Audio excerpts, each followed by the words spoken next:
miles apart and not as alone as we used to be. The plan held. So did we. Chapter 7. The Distance We Keep. A year is a funny thing. It crawls, and then it sprints, and then one morning you wake up, and everything you promised is either real or it isn't. My fellowship turned me into someone who could tell a story in sound as well as words.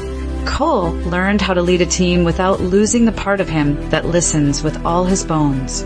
On our last scheduled visit of the year, we met in New York and decided not to treat it like an ending, but like the kind of beginning you say out loud. We sat in a small park where kids chased pigeons, and the pigeons were unimpressed.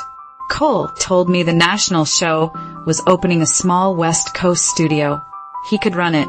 San Francisco, if I still wanted the fog and the cliff and the coffee place where they never spell my name right.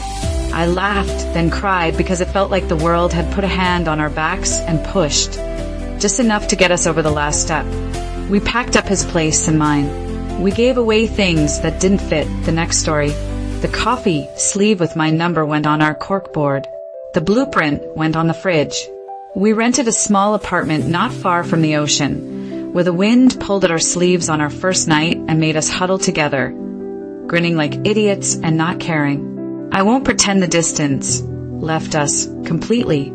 It moved into different corners. We still had days when work stole our voices and nights when we fell asleep on opposite sides of a couch, a laptop warm between us, deadlines heavy.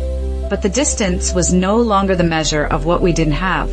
It was a memory of what we fought for. Cole produced a live show at a local theater, and I told a story on stage about a long-distance relationship that learned to speak softly and grow loud only when it mattered.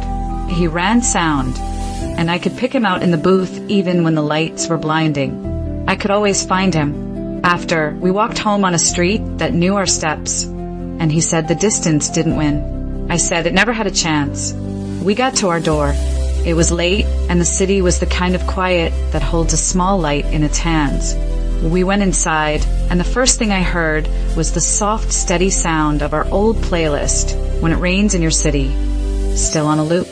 It had rained earlier, and now the streets were shining. I stood by the window and listened. I thought of all the times I pressed my head to glass hundreds of miles from him.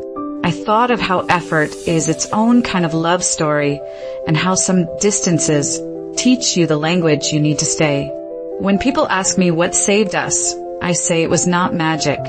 It was planning and kindness, patience, and the choice to answer the phone even when you were tired. It was small steps toward the middle, then a bigger step toward home. It was believing that love is not just a feeling, but a series of actions you repeat until they become your life.